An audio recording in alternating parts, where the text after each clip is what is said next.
Welcome guys, and today I'm going to show you how you can do a transfer from Revolut to CIBC bank.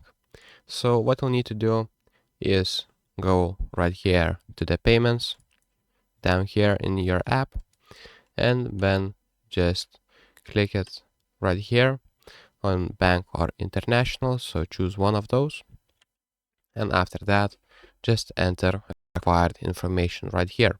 So let's say you'll need to put right here Canada because it is CIBC bank. For currency you can use United States dollar or euro, how you like it. Right here you need to put IBAN and all the required information right here. And after that, after you click on this white arrow, you will be able to select the amount that you want to send, and that's how you do a transfer from Revolut to CIBC. So that's pretty much it. Thank you guys, and see you in the next one.